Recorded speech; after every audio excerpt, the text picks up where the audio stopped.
అదే RTV app వార్తల్ని క్షణాల్లో చదివే అవకాశం ఉంటుంది. ఒక న్యూస్ పేపర్, ఒక టెలివిజన్ ఛానల్ మీ చేతుల్లో ఎప్పుడూ ఉంటాయి. ఇవాళ గురు పూర్ణమి సందర్భంగా కూడా మంత్రి కోమటిరెడ్డి వెంకటరెడ్డి ప్రత్యేక పూజలు చేయడం జరిగింది. అక్కడ గోపులాయపల్లి టెంపుల్లో, అదేవిధంగా నల్గొండలోని సాయిబాబా టెంపుల్లో కూడా ప్రత్యేక పూజలు కూడా చేయడం జరిగింది. ఇవాళ విశిష్ట రోజు చెప్పొచ్చు. మంచిగా వర్షాలు కురవాలి, అంతా కూడా రైతులంతా బాగుండాలని కూడా చెప్తున్నటువంటి పరిస్థితి కనిపిస్తుంది. సార్, ఇవాళ గురు పూర్ణమి రోజు కూడా మీరంతా ప్రత్యేక పూజలు చేయడం జరిగింది. ఏంటి సార్ ఈరోజు స్పెషల్?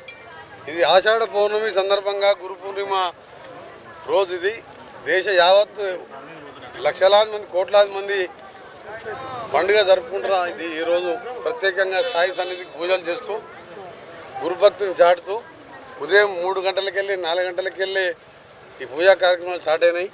మేము కూడా ఈరోజు ఉదయం చిట్యాల సాయి సన్నిధిని దర్శించుకొని ఆ తర్వాత సుదర్శన సహిత రుద్రయాగం కూడా చేయడం జరిగింది ఈరోజు వేణుగోపాల స్వామి ఆలయంలో. ఎందుకంటే గత సంవత్సరం చూసాం, కరువు కటకాలతో ఎంతోమంది రైతులు నష్టపోయినారు.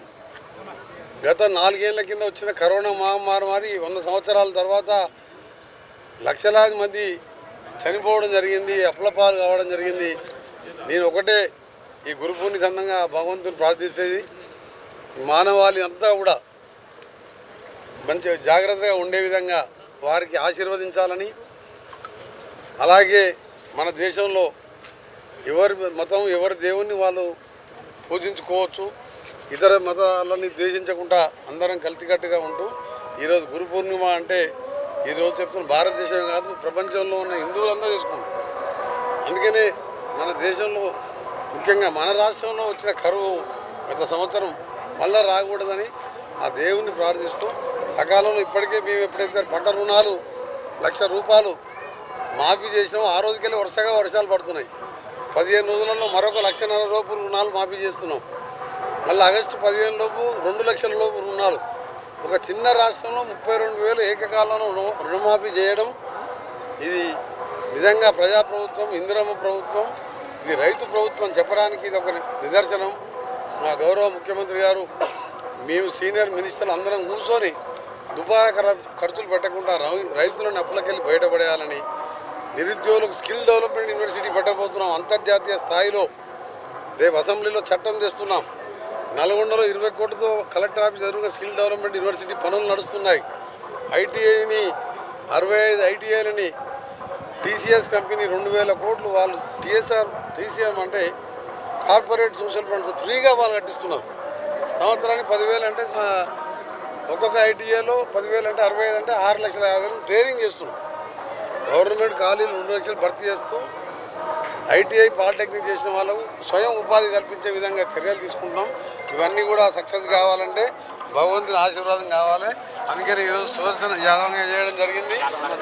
ఈరోజు హైదరాబాద్, విజయవాడ, చంద్రగిరి కూడా సెప్టెంబర్లో మొదటి వారంలో 6 లైన్లుగా చేస్తున్నాం. రేపు 1:30 నుంచి 2:30 వరకు గడ్కరీ గారు సమయం ఇవ్వడం జరిగింది. నాకు మళ్ళీ ఈ విజయవాడ 6 లేన్ జాతీయ ఫైనల్ చేస్తానికి, ఆ డిపిఆర్ కాంట్రాక్టర్ ఫైనల్ చేస్తానికి రేపు 1:30 నుంచి 2:30 మధ్యలో అపాయింట్మెంట్ ఇచ్చారు గడ్కరీ గారు నాకు. దాన్ని సెప్టెంబర్ లోపు 80% 6 లేన్గా చేయడమే నా లక్ష్యం.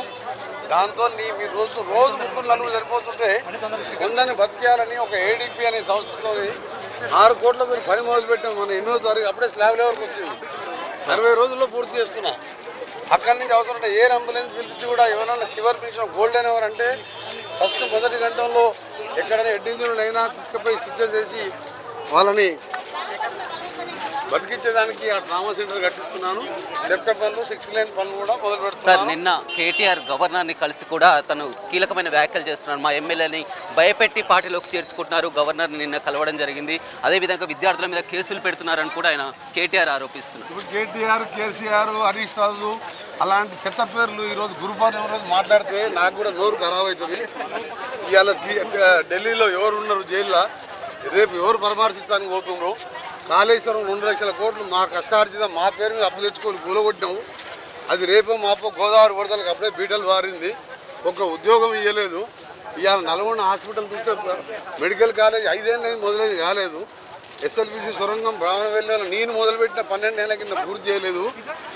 పండుగ రోజు వాళ్ళ పేర్లు మీరు అడగడం తప్పు. ఎందుకంటే పాపాత్మలు మొత్తం అప్పుల పాలు చేసి ఇవాళ 7 లక్షల కోట్లు అప్పు చేసి పాశ్చాత్తాపడుతుంది. ఇవాళ ఎవరైనా ముఖ్యమంత్రిగా 10 ఏళ్ళు ముఖ్యమంత్రిగా ఉండి 17 సీట్లలో ఒకటి ఎంఐఎం పోతే 16 సీట్లు 16 ఓడిపోతాడు. సిగ్గునోడైతే మేము 88లో రెండోసారి ఆయన ముఖ్యమంత్రి అయినా మేము ముగ్గురం గెలిచినాం. నేను ఉత్తమ్ కుమార్ రెడ్డి, రేవంత్ రెడ్డి.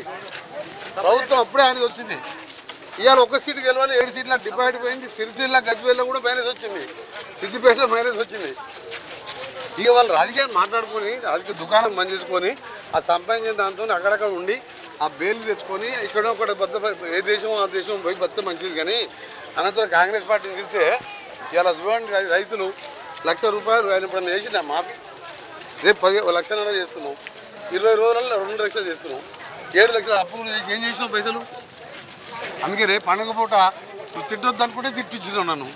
నా నోరు అనవసరంగా మళ్ళీ పోయి ఇంకో దేవుని మొక్కాలి ఇప్పుడు. రైట్, చూడొచ్చు రైతులంతా కూడా చాలా సంతోషంగా ఉన్నారు. ఇవాళ గురు పూర్ణమి రోజు కూడా సుదర్శన యాగం చేయడం జరిగిందని చెప్పవచ్చు. రైతులంతా ఆనందంగా ఉన్నారు. అదేవిధంగా పండుగ వేళ ఆ ప్రతిపక్షాల మాటలు కానీ పట్టించుకోలు, వారి పేర్లు కూడా తలుచుకోలేనని కూడా మంత్రి కోమటిరెడ్డి వెంకటరెడ్డి చెప్తున్నారు. మరిన్ని వీడియోస్ కోసం ఛానల్ ని సబ్స్క్రైబ్ చేయండి. లేటెస్ట్ అప్డేట్స్ కోసం వాట్సాప్ ఛానల్ ని ఫాలో చేయండి. అండ్ లింక్ డిస్క్రిప్షన్ లో ఉంది.